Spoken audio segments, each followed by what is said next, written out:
Hello everyone, welcome back to my channel. स्वागत है आपका मेरे चैनल लवली की पाठशाला।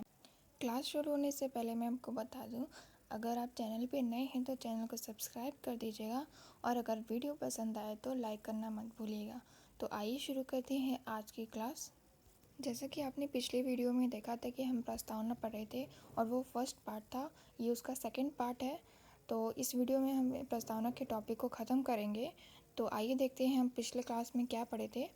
थोड़ा सा रिवीजन कर लेते हैं ताकि आज के क्लास को कंटिन्यू करने से पहले हमें समझ में आ जाए कि हमें कहाँ से पढ़ना है और क्या पढ़ना है। अगर पिछला वीडियो आपने नहीं देखा है तो एक बार चैनल पे जाकर ज़रूर देख लीजिएगा। तो आइए शुरू करते हैं।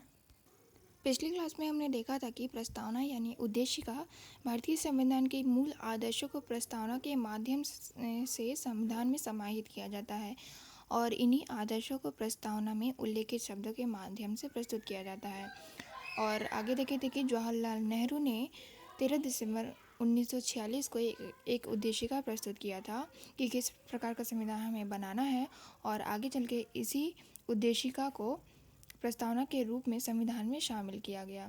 प्रस्तावना का विचार जो है अमेरिका के संविधान से लिया गया है और प्रस्तावना की भाषा ऑस्ट्रेलिया के संविधान से लिया गया है। और आगे देखे थे कि संविधान को कब अंगीकृत और पारित किया गया है। 26 नवंबर 1946 को पारित किया गया है और 26 जनवरी 1950 को लागू किया गया है। वहीं प्रस्तावना के अंतिम चरण को समाप्त किया गया था 26 नवंबर 1946 को। आज हम देखेंगे प्रस्तावना के अंग जो कि 3 हैं। संविधान के स्रोत, दूसरा है स्वरूप और तीसरा है उद्देश्य। संविधान के स्रोत के अंतर्गत हम भारत के लोग यानी जनता, भारत में सबसे ऊपर संविधान है और जनता द्वारा संविधान को शक्ति प्राप्त होती है। स्वरूप के अंतर्गत आता है, स्वरूप के अंतर्गत 5 टॉपिक है, उसको देखेंगे। संपूर्ण प्रभुत्व संपन्न पहला, दूसरा समाजवादी, पंथ निरपेक्ष, लोकतंत्रात्मक, गणराज्य, गणतंत्र। और उद्देश्य के अंतर्गत आता है न्याय। न्याय के अंतर्गत 3 टॉपिक है, सामाजिक, आर्थिक और राजनीतिक।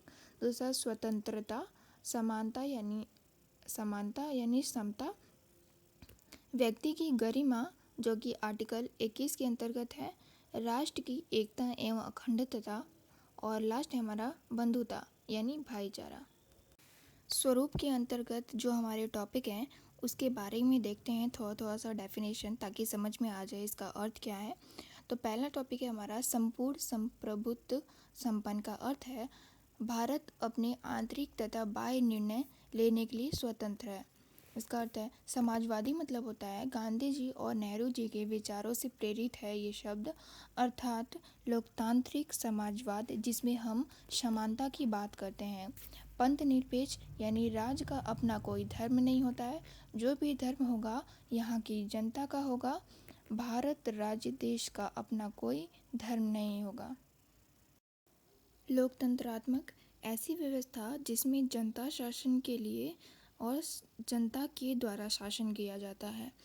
गणराज्य यानी गणतंत्र ऐसी शासन व्यवस्था जिसमें वास्तविक प्रमुख जैसे प्रधानमंत्री, राष्ट्रपति जनता द्वारा चुना जाता है। ये वंशानुक्रम नहीं होता है, जैसे राजा का बेटा राजा होता था वैसा इसमें कुछ नहीं है, इसमें ये वंशानुगत नहीं होता है।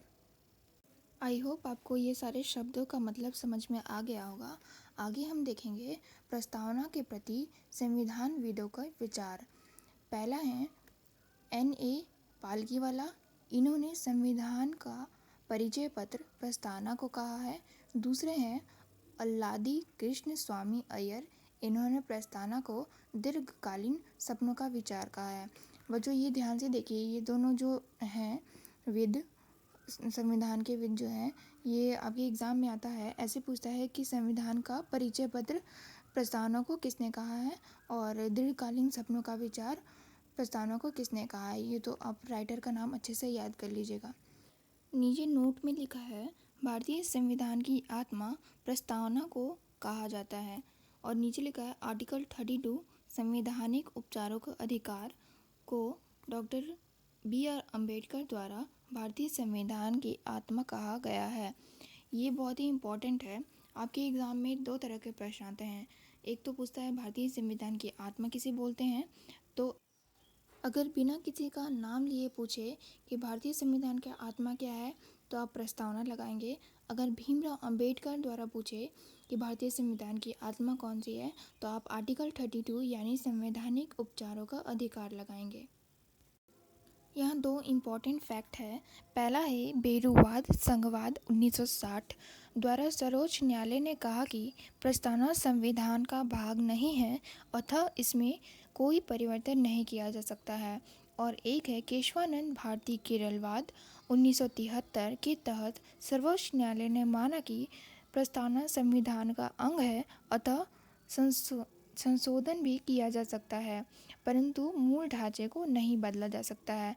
इसी के अंतर्गत इसके तुरंत बाद ही 42वां संविधान संशोधन 1976 में 3 शब्दों को जोड़ा गया, एक समाजवादी, पंथ निरपेक्ष और अखंडता।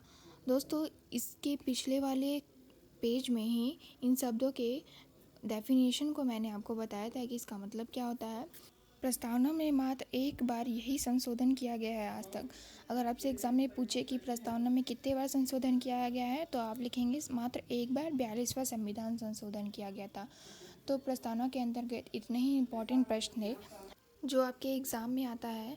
दोस्तों अगर आपने दोनों वीडियो देख लिए हैं और अगर आपको कोई भी डाउट हो इस क्लास से रिलेटेड तो आप कमेंट बॉक्स में पूछ सकते हैं। अगर नोट्स में कुछ ना दिख रहा हो तो उससे रिलेटेड भी आप कमेंट बॉक्स में डाउट पूछ सकते हैं। तो प्रस्तावना के इतने ही इम्पोर्टेंट प्रश्न हैं जो कि मेरे खुद के हैंड रिटन नोट्स हैं। और अगर आपको क्लास पसंद आया हो तो लाइक शेयर एंड सब्सक्राइब करना मत भूलिएगा। धन्यवाद।